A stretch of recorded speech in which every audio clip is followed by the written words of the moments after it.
Indonesia memiliki tokoh-tokoh pahlawan yang hebat dan terkenal. Mereka semua memiliki satu tujuan yang sama, yaitu untuk memerdekakan tanah air Indonesia dari penjajah. Perjuangan mereka memerdekakan Indonesia tidak semudah yang kita bayangkan, karena mereka harus bertaruh nyawa dan bertumpah darah demi kesejahteraan negara Indonesia. Tokoh pahlawan Indonesia memiliki pemikiran yang berbeda-beda, terutama di dalam bidang pendidikan. Tujuannya adalah mencerdaskan anak bangsa juga memajukan negara Indonesia. Sumatera Barat juga memiliki tokoh-tokoh pahlawan pendidikan yang hebat, terutama pendidikan bersyariat Islam. Sebut saja Buya Hamka. Beliau seorang ulama dan sastrawan. Beliau berkarir sebagai wartawan, penulis, dan pengajar. Namun, sebelum Buya Hamka, ada seorang tokoh atau ulama Sumatera Barat yang hampir tidak diketahui oleh banyak orang. Beliau adalah Syekh Sulaiman Ar-Rasuli yang biasa dikenal dengan Inyak Canduang. Nama lengkap Syekh Sulaiman Ar-Rasuli ialah Muhammad Sulaiman bin Rasul. Nama kecil Syekh Sulaiman Ar-Rasuli ialah Muhammad Sulaiman Ar-Rasuli. Sebagai penghormatan kepadanya ibarat seorang ayah, Syekh Sulaiman Ar-Rasuli juga disapa dengan nama dan gelar laqab atau gelar kemuliaan yang biasa dipanggil Buya oleh masyarakat Minangkabau. Abuya yang artinya ayahku, di samping dijuluki dan gelar kedaeraan atau kunyah yang menjadi sebutan Inyak Canduang. Inyak Canduang dilahirkan tanggal 10 Desember 1871 Masehi, bertepatan bulan Muharram 1297 Hijriah di Surau Pekan Kamis, Nagari Canduang, Kotolawe, Kabupaten Agam, Sumatera Barat. Ia anak sulung dari Angku Mudo Muhammad Rasul dan Siti Buliah.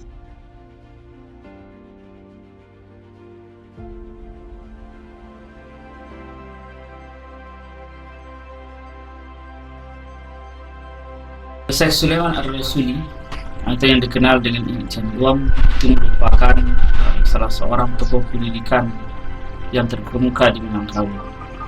Beliau pada tahun 1928 bersama kawan-kawan sesama ulama yang tergolong kepada ulama kaum muda itu bersepakat untuk mendirikan sekolah agama dengan sistem klasikal sebagai kelanjutan dari surau. Sekolah agama itu kemudian disepakati dengan nama Madrasah Tarbiyah Islamiyah. Maka yang pertama kali Madrasah Tarbiyah Islamiyah berdiri di Minangkabau adalah Madrasah Tarbiyah Islamiyah Canduang itu sendiri yang berdiri tahun 1928. Nah, pada tahun 1930 beliau ini Canduang dengan ulama-ulama lain setelah berdiri beberapa madrasah tarbiyah Islamiyah di Minangkabau, beliau kemudian bersepakat lagi untuk mendirikan persatuan dari madrasah-madrasah ini yang bergerak di bidang pendidikan, bergerak di bidang sosial keagamaan, dan itu disebut dengan Persatuan Tarbiyah Islamiyah sebagai wadah dari pendidikan-pendidikan yang dikembangkan oleh kaum tua ketika itu.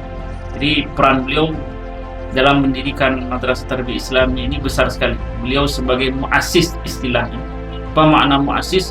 Ia sebagai perintis dari pendidikan agama di Minangkabau yang bersifat dengan klasikal. Dalam segi perjuangan jasa beliau dalam menggapai kemerdekaan, dimulai sebelumnya ketika masa kebangkitan nasional, beliau mengumpulkan ulama-ulama yang sepaham dengan beliau, membuat wadah persatuan itu dalam rangka untuk mencerdaskan generasi-generasi setelahnya. Di pertama kali kemerdekaan yang beliau canangkan yaitu bagaimana kemerdekaan dalam dunia pendidikan yang tidak terikat dengan suatu yang lain, pendidikan yang masih tetap sebagaimana dikembangkan oleh ulama-ulama sebelum masa beliau. Nah, pada tahun 1928 beliau mendirikan Madrasah Tarbiyah Islamiyah.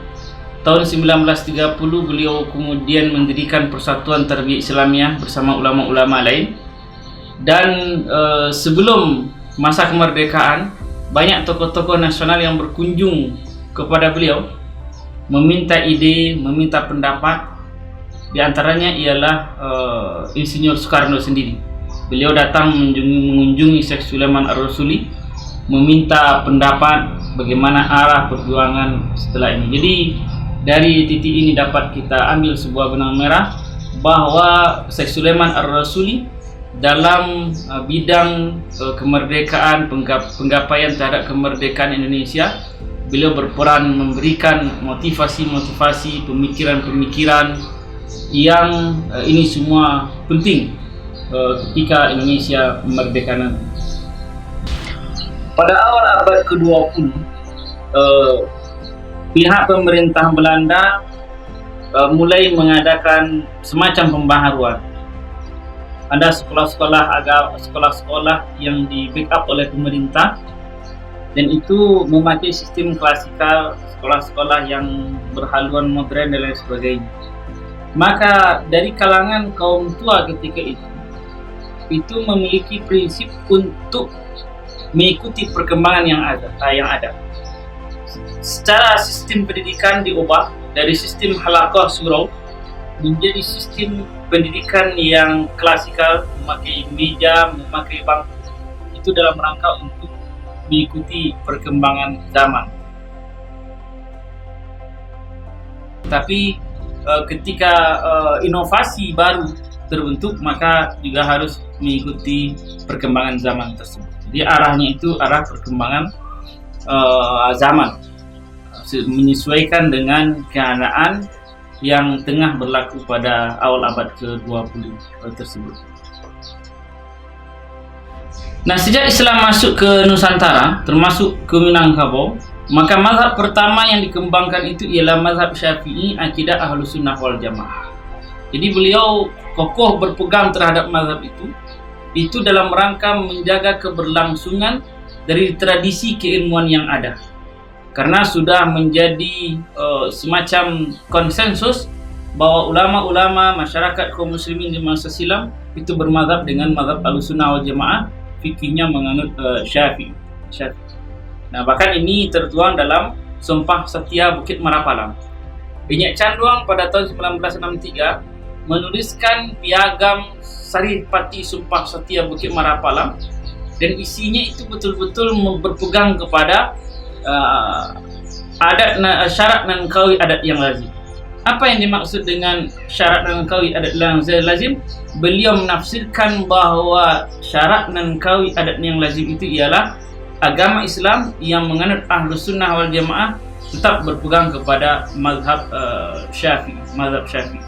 Nah, ini yang kemudian menjadi pelajaran utama yang dikembangkan oleh Syekh Sulaiman Ar-Rasuli di dalam madrasah, kemudian yang beliau tekankan kepada murid-muridnya, bahkan di batu nisan di makam beliau dituliskan di situ kalimat teruskan perjuangan sebagaimana ajaran yang aku ajarkan, maksudnya ajaran Ahlus Sunnah wal Jamaah bermadzhab Syafi'i.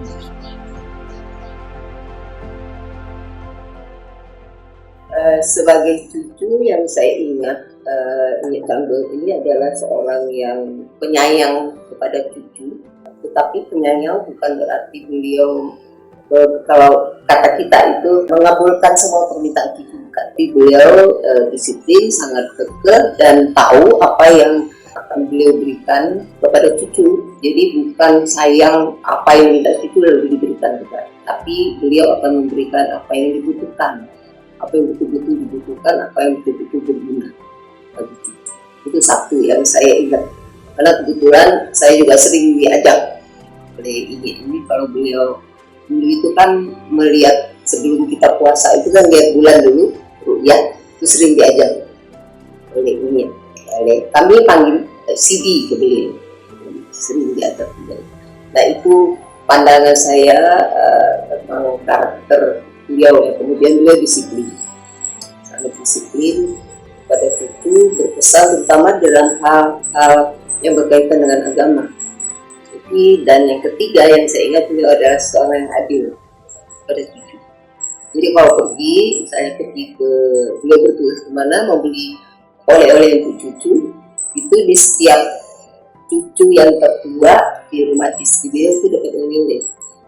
Nah, kalau misalnya itu sama, kalau misalnya agak berbeda, beliau katakan ini agak berbeda ya, tapi harganya sama, cuma warnanya berbeda. Begitu beliau adilnya yang saya ingat. Saya tahu juga kita sering kecil itu main di Canduang. Jadi kalau libur saya di situ. Kalau libur sekolah saya di Canduang. Saya tahu itu adalah salah satu ya yang beliau mengusahakan air bersih, aliran air untuk masyarakat di Canduang itu. Mungkin sampai sekarang masih ada beberapa air. Itu dari Gunung Merapi. Nah, itu dialirkan oleh beliau kalau tidak salah sekitar 2 kilometer lah untuk masyarakat. Itu satu. Kemudian juga saya ingat kalau ada perselisihan beliau lah yang mendamaikan, bukan dengan cara yang keras, tapi tidak beliau ajak bermusyawarah, beliau jelaskan kepada masyarakat dan beliau lah yang mendamaikan. Syekh Sulaiman Ar-Rasuli Canduang itu sangat layak sekali untuk menjadi pahlawan nasional dengan beberapa alasan. Pertama, beliau ialah salah satu tokoh yang berupaya keras untuk mempertalikan antara adat dan agama, untuk menyebutkan atau menjelaskan bagaimana persenyawaan antara adat dan agama itu begitu kokoh. Dengan terjalinnya adanya semacam argumentasi bahwa adat dan agama semakin kokoh, di situ letak persatuan dan kesatuan akan semakin erat. Yang pertama. Kemudian yang kedua, beliau berjuang dari segi pendidikan. Beliau adalah ahli pendidikan, seorang yang aktif untuk mengembangkan pendidikan keagamaan. Bahkan ketika Persatuan Tarbiyah Islamiyah tahun 1954, ketika masa sebelum terjadi pergolakan, maka ketika itu Madrasah Tarbiyah Islamiyah di Sumatera Tengah berjumlah 360 buah. Sangat banyak dan luas sekali pengaruh dari Syekh Sulaiman Ar-Rasuli. Beliau dicintai selaku ulama, dicintai selaku seorang pendidik. Ini yang kedua. Kemudian yang ketiga, beliau membuka cakrawala dalam bidang keilmuan. Beliau adalah penulis yang produktif, merespon bagaimana situasi kondisi di masa itu. Tulisan-tulisan beliau ada lebih 16 buku, kemudian ada artikel-artikel yang tersebar di media massa ketika itu. Kemudian yang keempat terakhir, beliau menjadi salah satu guru bangsa. Beberapa tokoh besar nasional secara khusus datang mengunjungi beliau. Jika kita baca autobiografi Deliar Nur, ketika kita baca buku Ayah Kami dan lain sebagainya, kita akan melihat betapa Syekh Sulaiman Ar-Rasuli betul-betul diposisikan sebagai guru bangsa. Tamu banyak datang dari berbagai kalangan untuk berbicara, untuk menyelesaikan sebuah persoalan dan lain sebagainya. Sehingga Syekh Sulaiman Ar-Rasuli dengan hal tersebut dapat disebut sebagai pemersatu, dapat disebut sebagai guru bangsa, dan beliau sangat layak untuk dijadikan pahlawan nasional. Kalau saya melihat dari cerita-cerita beliau kepada kami untuk kecil-kecil, rasanya sih layak ya, karena perjuangan beliau pada zaman Belanda, pada waktu Jepang, itu cerita beliau itu seperti itu. Detailnya itu saya tidak karena tidak mengalami ya, waktu itu kan saya lahir tahun 1947, jadi belum melihat bagaimana perjuangan beliau, tapi dari cerita-cerita beliau sangat kekeh dengan pendirian dan beliau berani mau ditembak pun boleh gitu. Kalau dengan prinsip beliau, kalau ada yang tidak setuju dengan prinsip beliau, dan beliau itu sangat menjunjung persatuan. Jadi di perjuangan kemerdekaan juga begitu. Yang saya ingat itu 3D itu kan ada pesawat Dakota zaman dahulu. Nah itu beliau ikut mengumpulkan amai-amai mengumpulkan uang gitu pada waktu itu untuk beli pesawat itu. Jadi berani mati, kalau mau ditembak Belanda, mau ditembak Jepang, silahkan.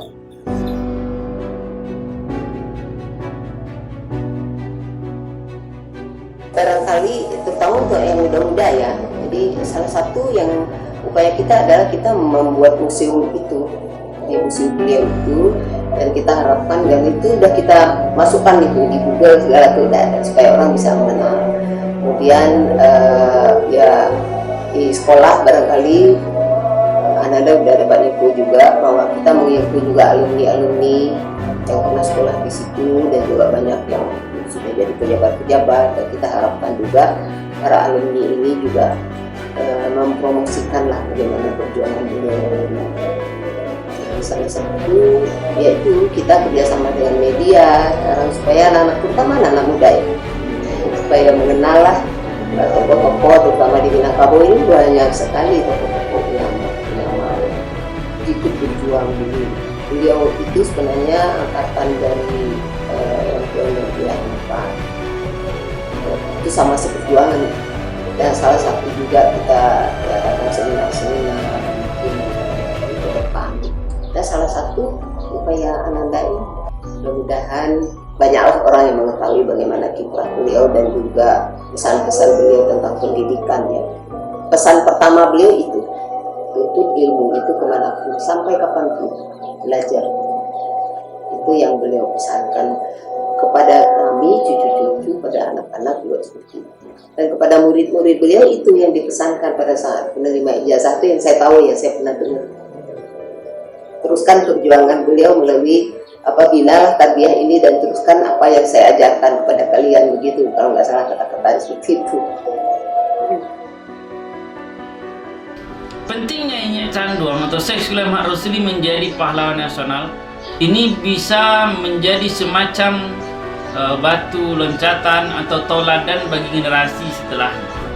Ketika beliau ditempatkan sebagai pahlawan nasional, tentu akan banyak generasi muda setelahnya mempelajari, menteladani sifat-sifat beliau, bagaimana keteguhan prinsip, bagaimana perjuangan, bagaimana jasa-jasa beliau dalam bidang pendidikan, keagamaan dan perjuangan.